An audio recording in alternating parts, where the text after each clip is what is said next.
My family is a military family. My dad is an Air Force veteran from Vietnam. My oldest brother is a Marine from Desert Storm, and I have a brother who went in the Navy. And it was only fitting I joined the Army. I was a Morse code interceptor, so I had to go through 6 months of grueling AIT, which is their training school. And I just embraced it, and it was the beginning of my future. I planned on making the military a lifelong career. About 3 years into my career, I was injured, and it took me out of the game.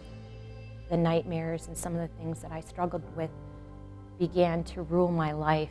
I barely would sleep at night, and then I would just go throughout the day and put on a smile on my face and just, be the best person that I could be. But inside, I was just falling apart all the time.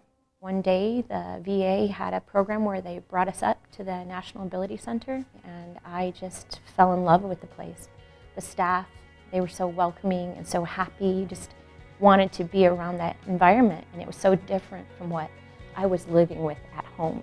Ginger is an all-star here at the NAC, so she took that courage to take that first step, which is huge for most veterans, to come to a place where they don't know what to expect. And she came and tried our individual lessons. It gave her a little sense of having that supportive environment of the staff here at the NAC, and she hasn't stopped. I definitely did not think that I would be climbing up a granite wall in the City of Rocks or riding a bike 56 miles up a canyon or snowboarding straight down a mountain.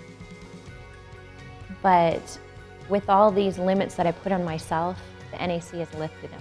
It makes what you think is impossible possible. And in that, pushing yourself and getting to the other side, there's a lot of healing, there's a lot of growth, there's a lot of confidence that gets built, there's a lot of exuberance that just kind of oozes out of you that other people want to be around too. The National Ability Center is crucial for veterans, and they're healing and they're growing. We have a suicide problem among our veteran population, and we not only need counseling, we need to get out.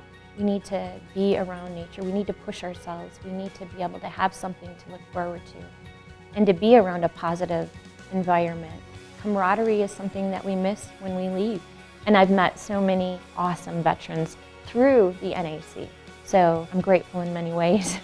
The NAC started as a program for veterans. As we continue to grow, the military continues to be one of our top goals, and to get more veterans through these doors and their families and empower them with outdoor recreation. Being on a fixed income with 3 kids doesn't allow me for very much, but being able to come up and come on a scholarship and snowboard, I would have never been able to afford that. My daughter and I have gotten a lot closer. We've gained a relationship, that we wouldn't have had if we wouldn't have been able to come up to the NAC and snowboard together. So it's not just the first person that they're helping, the participant, it's also the family. I'm just grateful that there's organizations like the NAC that are out there giving us hope, giving us purpose. My son came up to me the other day, which was like the biggest hug in the world. He says to me, "Mom, you look so happy. You haven't looked that happy in years." And I can definitely equate that fact to the activities that I've done with the National Ability Center and the people that have supported me in my healing and my growth. It still gets to me today, thinking about where I was and where I am today. It's 2 different people. And it's sad to look back and see that Ginger. But I'm so happy to be this Ginger now. And I don't think it's over. I'm looking forward to that next phone call from the NAC to see what kind of adventure I'm going to go on next.